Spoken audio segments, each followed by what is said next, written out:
Hello viewers, कैसे हैं आप सब। मैं हूं भारती और आपका स्वागत करती हूं आपके अपने यूट्यूब चैनल में भारती रोहित ब्लॉग में।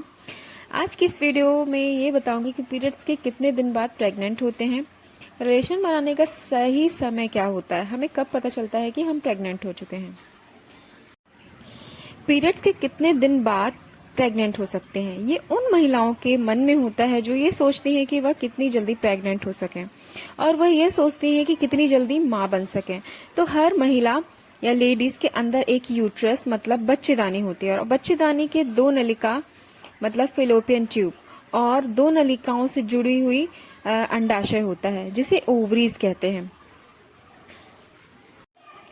गर्भ धारण करने की सबसे पहली प्रक्रिया महिलाओं की माहवारी से शुरू होती है। महिलाओं की माहवारी से इसलिए आती है कि वह गर्भ धारण कर सके।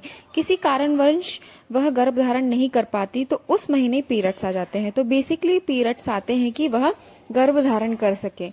महिलाओं में जब पीरियड्स आते हैं, पीरियड्स के पहले दिन से ही इनकी ओवरी में अंडा बनना शुरू हो जाता है।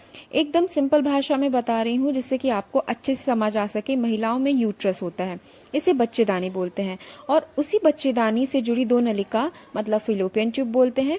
उसी से जुड़ी नलिकाओं से जुड़ी दो अंडाशय होते हैं जिसे ओवरीज कहते हैं। इसी ओवरी में अंडे बनते हैं और हर महीने इस ओवरी में एक अंडा बनता है जो पीरियड्स के पहले दिन से बनना शुरू हो जाता है।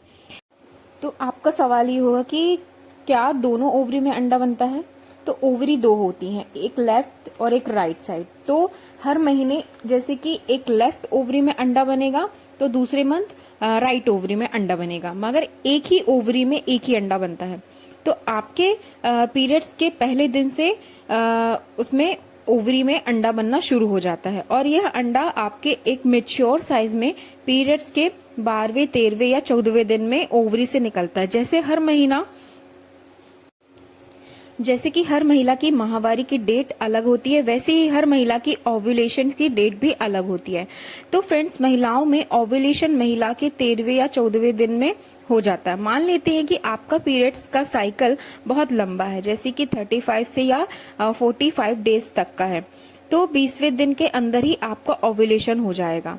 तो ओवरी में जैसे ही एग रिलीज करती है तो अंडा सीधा निकलकर फिलियोपियन ट्यूब या गर्भनलिका में रहता है और यहाँ पर आकर इंतजार करता है स्पर्म्स का। अगर इस दिन आप अपने पार्टनर के साथ कांटेक्ट में रहती हैं या रिलेशनशिप मेंटेन करती हैं तो स्पर्म वजाइना के थ्रू अंदर जाते हैं और एग तक मिलियंस ऑफ स्पर्म में पहुंचते हैं और एग को चारों तरफ से घेर लेते हैं और इसकी जो बाहरी लेयर होती है उसको पतला करते हैं, घेर कर पतला करते हैं। बहुत सारे स्पर्म जुट जाते हैं एग की बाहरी लेयर को पतला करने में, मगर इसमें एक ही ऐसा शक्तिशाली स्पर्म होता है जो एग के अंदर प्रवेश करता है और जैसे ही स्पर्म एग के अंदर प्रवेश करता है तो उसकी बाहरी लेयर एकदम से कड़क हो जाती है, मतलब सख्त हो जाती है, जिससे दूसरा स्पर्म उसके अंदर तक ना पहुंच पाए। इसी तरह से और स्पर्म्स वह दूसरी तरह और जो वहां पर स्पर्म्स होते हैं वो वहीं पर नष्ट हो जाते हैं और जो स्पर्म एग के अंदर पहुंच जाता है वो एग को धीरे धीरे एक से दूसरे सेल में डिवाइड करना स्टार्ट करता है। जैसे कि एक सेल से दूसरे सेल, दूसरे से तीसरे सेल, तीसरे से चौथे सेल, चौथे सेल से लेके 16 सेल्स, ऐसे करके बहुत सारे सेल्स में विभाजित हो जाता है और ये सेल्स की जो प्रक्रिया है वो 8 से 9वें दिन तक चलती है। ओव्यूलेशन हो गया, एग को स्पर्म फर्टिलाइज कर दिया, ये सेल्स में विभाजित हो गया और यहाँ पर फिलियोपियन ट्यूब में अंडा वहां पर ठहरा रहता है और यहाँ पर फिलियोपियन ट्यूब इतना ज्यादा मूवमेंट करती है जिससे अंडा फिलियोपियन ट्यूब से चलते चलते वह यूट्रस की लाइन में चिपक जाए और साथ ही आपकी यूट्रस की एक गद्दे को तैयार करती है जिससे एग यहाँ आकर चिपक जाए। गद्दे उसे कहते हैं एंड्रोमीट्रियम लाइन को।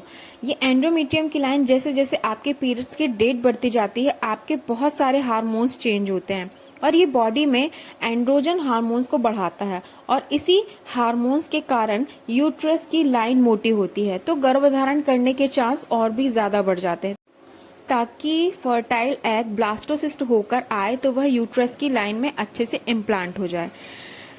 एग जब यूट्रस की लाइन में चिपक जाता है तो उसके ब्लड की सप्लाई अच्छे मिलने लगती है और ब्लड की सप्लाई अच्छी मिलने से यूट्रस की लाइन में और अच्छे से चिपक जाता है और आपका गर्भधारण हो जाता है।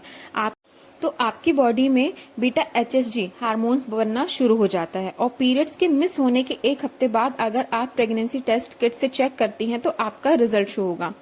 ये प्रेगनेंसी किट का काम ऐसा करती है कि प्रेगनेंसी किट आपकी बॉडी में बीटा HSG डिटेक्ट करके आपको रिजल्ट देती है। और जैसे जैसे दिन बढ़ते जाते हैं ये हार्मोन्स आपकी बॉडी में वैसे वैसे बढ़ता चला जाता है, क्योंकि इम्प्लांटेशन के बाद ये हार्मोन्स 48 घंटों में बढ़ता ही चला जाता है और ये आपकी यूरिन में भरपूर मात्रा में पाया जाता है। और पीरियड्स के मिस हो जाने पर सुबह टाइम किट से चेक करेंगे तो ज्यादा अच्छा रिजल्ट देती है।